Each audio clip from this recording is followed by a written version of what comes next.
Damai sejahtera Allah yang melampaui segala akal dan pikiran manusia, itulah kiranya yang memelihara hati dan pikiran saudara sekalian di dalam Kristus Yesus Tuhan kita. Amin. Selamat hari Minggu, Amang dan Dinang. Salam sejahtera untuk kita sekalian, warga jemaat yang dikasihi Tuhan. Telah kita mendengarkan firman Tuhan hari ini dari kitab Yesaya pasal yang ke-55 ayat 1 hingga ayat yang ke-5. Seruan untuk turut serta dalam keselamatan yang dari Tuhan. Mari kita mengikuti pembacaan firman Tuhan hari ini, Amang Inang. Saya membacakannya dari terjemahan baru edisi yang kedua. Hai semua orang yang haus, marilah dan minumlah air. Dan hai orang yang tidak mempunyai uang, marilah. Terimalah gandum tanpa uang, dan makanlah juga anggur dan susu tanpa bayar. Mengapa kamu belanjakan uang untuk yang bukan makanan, dan upah jerih payahmu untuk yang tidak mengenyangkan? Dengarkanlah aku, maka kamu akan memakan yang baik dan menikmati sajian yang paling lezat. Arahkan telingamu dan datanglah kepadaku, dengarkanlah maka kamu akan hidup. Aku hendak mengikat perjanjian abadi dengan kamu, menurut kasih setiaku yang teguh kepada Daud. Sesungguhnya aku telah menetapkan dia menjadi saksi bagi bangsa-bangsa, menjadi pemimpin yang memerintah bagi suku-suku bangsa. Sesungguhnya engkau akan memanggil bangsa yang tidak kau kenal, dan bangsa yang tidak mengenal engkau akan berlari kepadamu, karena Tuhan Allahmu yang Maha Kudus, Allah Israel, sebab ia meninggikan engkau. Demikian pembacaan firman Tuhan, Amang dan Ninang. Hari ini kita telah masuk ke Minggu Quasimodo-Geniti dalam rangkaian sukacita perayaan Paskah, Amang dan Ninang. Kita selalu mengenang kebangkitan Tuhan Yesus Kristus, kemenangannya itu sebagai kemenangan yang membawa sukacita dan damai sejahtera bagi kita. Kemenangan Tuhan Yesus atas maut dan kematian membuat kita memiliki pengharapan bahwa hidup kita di dunia ini sudah penuh karena kubur Yesus telah kosong. Semangat Paskah juga, Amang Inang, mengingatkan kita bagaimana kita sekarang menjadi orang yang seperti dilahirkan kembali di dalam Tuhan. Itulah sebabnya Tuhan Yesus mengatakan kepada Nikodemus di dalam Yohanes pasal yang ketiga, kalau engkau tidak dilahirkan kembali dari atas, engkau tidak layak masuk ke dalam kerajaan surga. Itulah sebabnya kelahiran atau dilahirkan kembali dari atas berarti kita telah mendapat kehidupan yang baru di dalam kebangkitan Tuhan Yesus Kristus. Hari ini, Amang Inang, juga masih dalam semangat Paskah itu kita melihat, kita mendengarkan firman Tuhan tertulis di dalam kitab Yesaya ini sebagai nubuatan kepada orang-orang Israel pada waktu itu yang sekarang sedang dalam pembuangan. Tetapi dalam pembuangan mereka tetap melihat janji Tuhan yang akan membawa mereka keluar, yang akan membawa mereka kembali ke Yerusalem sebagai bangsa Tuhan. Abang dan Ninang, ada banyak orang menyebut bahwa Yesaya pasal 40 sampai 55 adalah Injilnya Perjanjian Lama. Sebab di dalam bagian ini Tuhan melalui Nabi Yesaya menubuatkan sesuatu kehidupan, kabar baik di tengah-tengah keputusasaan, di tengah-tengah kehilangan identitas, di tengah-tengah kehidupan yang seperti tanpa pengharapan. Ini menjadi seperti kabar baik atau Injil di dalam Perjanjian Lama. Kalau kita mengikuti pembacaan hari ini Amang Inang, Tuhan menawarkan, memberikan, menganugerahkan sesuatu sebagai yang cuma-cuma, yaitu kehidupan. Melalui apa? Melalui air, melalui susu, melalui makanan, dan juga melalui anggur. Dalam beberapa terjemahan kita membaca dalam ayat 1, air kepada yang haus, juga gandum, juga anggur, dan susu tanpa membayar. Air Amang Inang adalah gambaran dari kasih karunia Tuhan yang membawa kehidupan. Hidup memang tidak mungkin tanpa air. Kemudian susu juga adalah gambaran dari bagaimana adanya pertumbuhan dan menjadi semakin dewasa. Susu itu sangat diperlukan bagi anak supaya dia menjadi besar, menjadi kuat dan bertumbuh. Dan itulah yang membawa kehidupan. Demikian juga dengan anggur.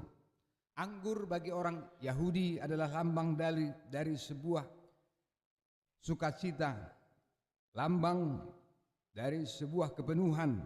Jika orang dijamu dengan minum anggur, dengan anggur yang baik, itu adalah lambang dari sukacita dan kepenuhan Amang Inang. Jadi yang tiga ini, air, susu, dan anggur. Kemudian juga gandum, yaitu makanan yang diberikan Tuhan, yang memberikan kehidupan kepada umatnya. Nah Amang Inang, dalam firman Tuhan hari ini, Tuhan mengatakan, mengapa kamu belanjakan uang untuk yang bukan makanan dan jerih payahmu untuk yang tidak mengenyangkan kamu? Ini adalah gambaran bagaimana orang-orang diajak, diundang untuk datang kepada Tuhan mendapat sesuatu yang cuma-cuma. Amang Inang bicara tentang cuma-cuma atau gratis, tentu ini mungkin menyenangkan bagi banyak orang. Ada sesuatu yang kita dapat secara gratis, kita mungkin bisa ngantri begitu panjang. Ada yang dibagikan gratis, mungkin orang bisa menunggu sampai berlama-lama. Ya, kalau kita dengar ada pembagian sembako, pembagian bantuan langsung tunai, pembagian bantuan dan lain sebagainya. Bahkan ada orang merasa, kenapa saya tidak dapat? Ya kan? Ada orang yang merasa dia layak mendapatkannya. Padahal itu sudah ditentukan untuk orang-orang yang patut atau layak menerimanya. Menerima sesuatu yang gratis, mungkin Amang Inang itu menyenangkan bagi banyak orang. Tidak usah membayar, tidak usah pakai uang. Nah, ini seperti gambaran dari bagaimana orang menerima sesuatu yang gratis. Ya Amang Inang. Sekarang ini kita lihat ini menjadi semacam tantangan bagi kita. Kalau kita bisa dapat gratis, ngapain mesti bayar? Kan ini kan? Kalau kita bisa dapatkan itu sebagai hak kita, kenapa kita mesti memberikan uang atau membayar untuk itu? Ya. Jadi banyak orang kemudian sekarang merasa layak menerima, patut menerima, ya. Atau dalam bahasa sekarang ini namanya Amang Inang melunjak, entitlement. Kalau Amang Inang cek itu nanti di kamus atau di Google, entitlement. Ada orang yang merasa layak mendapatkan sesuatu, ya, tanpa membuat usaha atau tanpa membuat sebuah usaha untuk mendapatkannya. Jadi dia merasa layak tanpa berusaha. Ini orang yang entitlement, ya. Atau bahasa sekarang melunjak. Ya, biasanya di pesta orang Batak ada orang diadakan jamuan. Nah, ini sudah sampai juga ke situ kan. Biasanya ada makanan yang standar disediakan oleh Hasuhuton. Misalnya apa? Ada misalnya saksang, ada misalnya panggang, ada ya. Ada misalnya arsik, kan gitu kan? Ada sayur dan lain-lain. Nah, orang sekarang mulai tanya, biasanya ada saksang, ada panggang, ada arsik, ada sayur, ada buah. Dan orang seperti menuntut lebih lagi. Biasanya ada ini, kenapa enggak ada? Gitu. Padahal itu dijamu, diberikan sebagai sukacita dari orang yang memiliki hajatan, ya. Nanti kalau orang sudah mau pulang, biasanya ada kopi dan lapet, katanya gitu. Biasanya ada kacang, biasanya ada kue bolu. Kenapa sekarang enggak ada? Biasanya ada souvenir bahkan, katanya. Jadi orang-orang seperti melunjak. Apa itu bahasa Bataknya, Manginang? Nantilah kita diskusikan, ya. Jadi ada orang yang entitlement, yang merasa dia layak mendapatkannya tanpa melakukan usaha. Jangan-jangan ini juga Amanginang sampai ke dalam kehidupan kerohanian kita. Banyak orang melihat, saya patut loh Tuhan, layak saya mendapat ini. Saya harusnya mendapatkan itu karena saya rajin ibadah. Karena saya sudah lama menjadi orang Kristen. Karena saya ikut punguan KUR. Saya orang yang ikut membangun gereja ini. Gitu ya.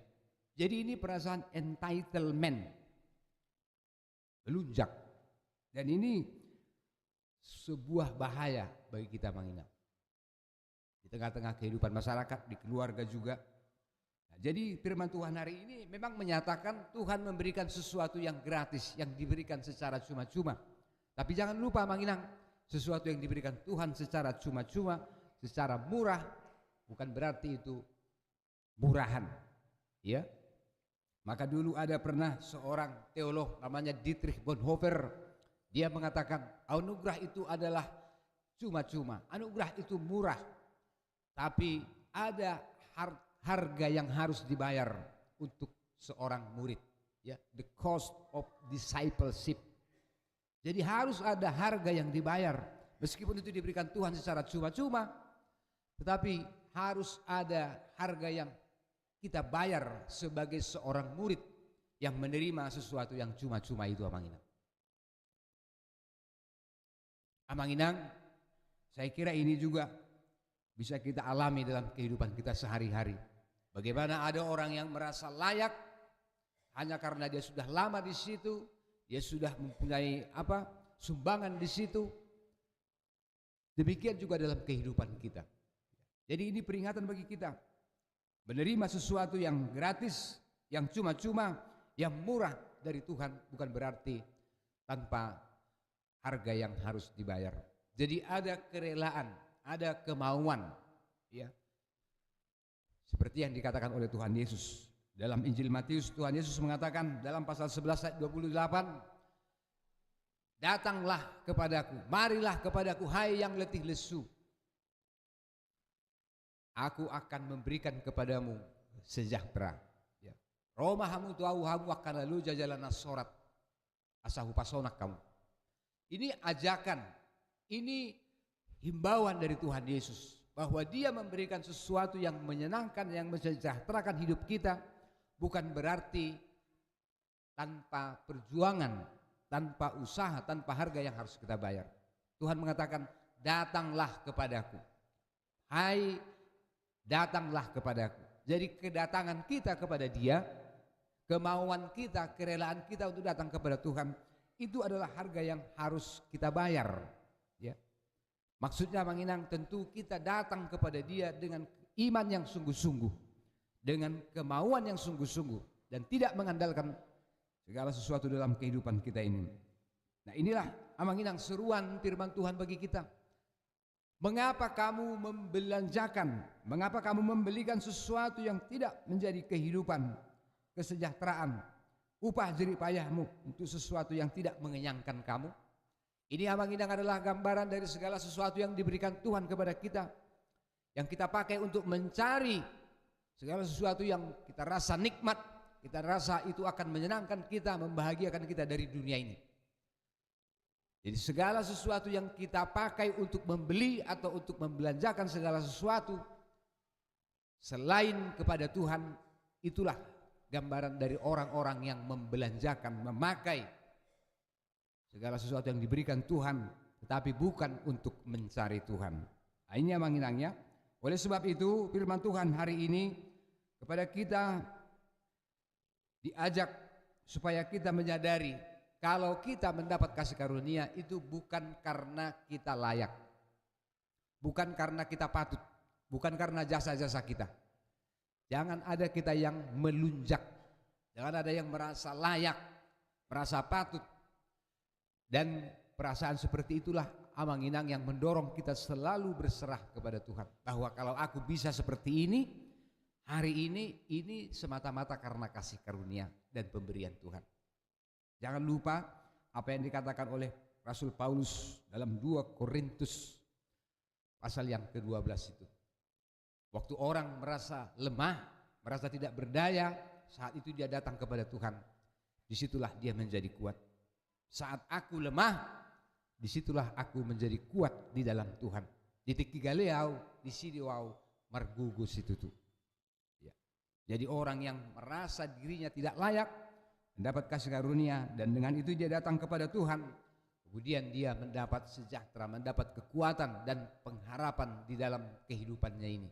Jadi tidak mengandalkan dirinya, tidak mengandalkan kekuatannya, tidak mengandalkan uangnya, tapi dia mengandalkan kasih karunia Tuhan.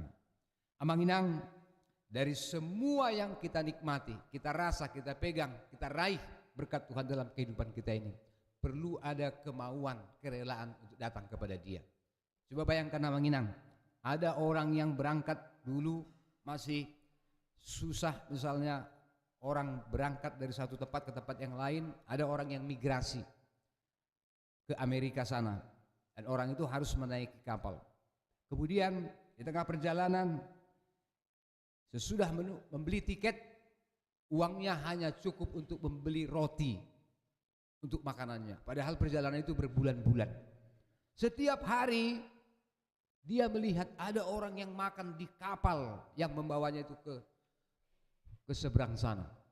Setiap hari dia merasa, kenapa orang ini enak-enak makannya, katanya ya. Padahal dia cuma makan roti. Dan roti itu semakin lama, kemudian yang dia pegang itu semakin busuk.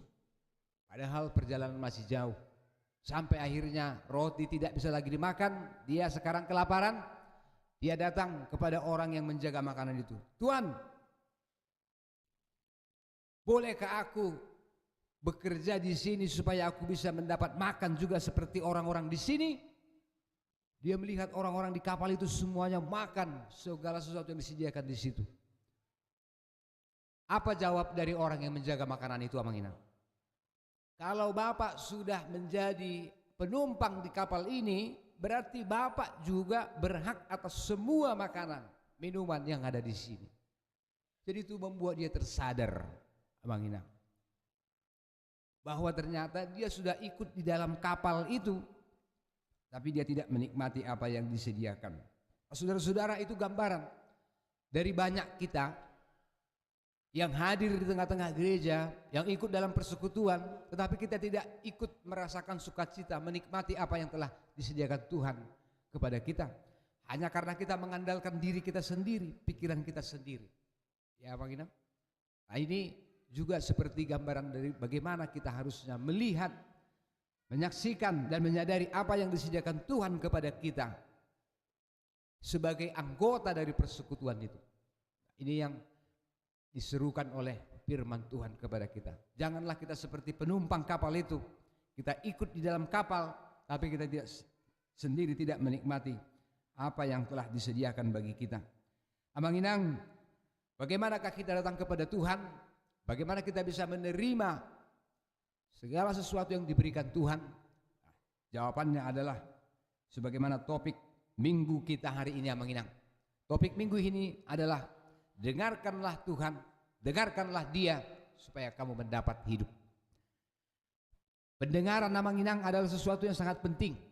Mendengar bukan berarti hanya mendengar begitu saja kemudian berlalu, tetapi juga ada sesuatu yang kita pegang, kita hayati, dan kita tanamkan di dalam hati kita sesudah kita mendengar. Itu yang disebutkan oleh Rasul Paulus dalam Roma 10 ayat 17. Iman timbul dari pendengaran dan pendengaran akan firman Kristus. Amanginang, kita semua tahu cerita bagaimana Yahudi, bangsa Yahudi atau bangsa Israel hari ini yang tetap bertahan. Tahun 1948 tidak ada negara, tidak ada pemerintahan, tidak ada tanah air, tapi mereka mendirikan negara Israel 1948. Mereka datang berkumpul dari segenap penjuru di dunia ini hanya karena mereka ingat janji Tuhan, inilah negeri yang kujanjikan kepadamu. Kenapa bangsa itu bisa bertahan, Amanginang? Atas pembunuhan, genosida 6 juta orang Yahudi oleh Hitler. Kenapa mereka bisa bertahan sampai hari ini? Bangsa yang sangat kecil, sepeltek, tetapi mereka begitu berkuasa. Ya.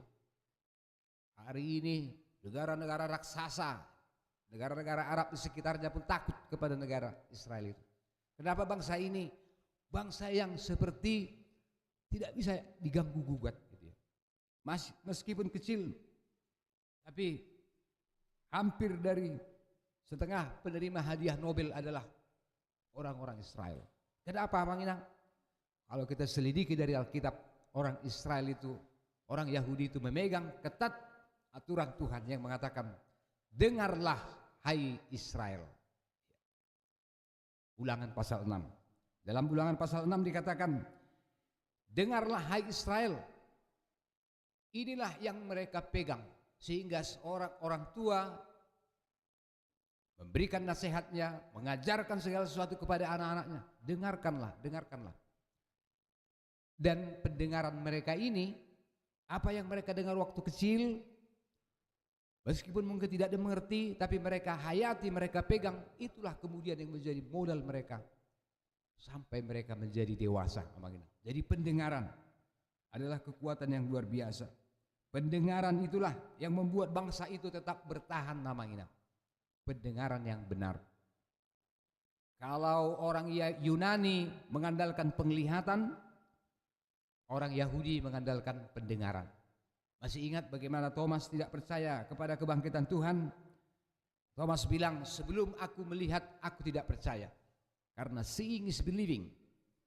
Tetapi kalau aku melihat, aku mencucukkan jariku ke lubang apa itu, lukanya itu, aku percaya. Kata orang-orang Yunani. Tapi orang Yahudi mengandalkan pendengaran. Pendengaran inilah, Amanginang, yang kita rasakan sebagai sesuatu pemberian Tuhan. Bagaimana kita menerima, mendengarkan, menghayati firman Tuhan itu dan kita pegang dalam kehidupan kita. Jadi kemauan kita, kerelaan kita itu harus dibayar dengan pendengaran yang sungguh-sungguh. Ada banyak hal yang kita dengar di dunia ini, Amanginang.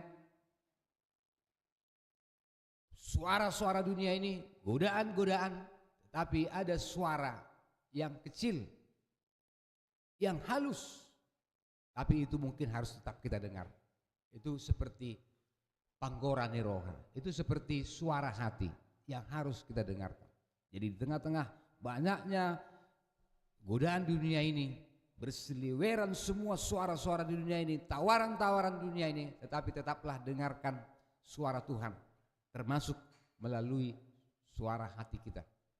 Jadi pendengaran seperti itu, kerelaan seperti itulah yang membuat kita sekarang menjadi hidup.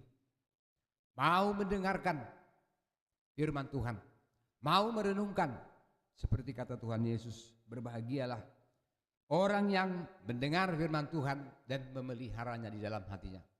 Tetapi lebih berbahagia orang yang mendengar firman Tuhan, orang yang merenungkan firman Tuhan, berusaha mengerti firman Tuhan, dan sekarang dia berusaha untuk melakukannya.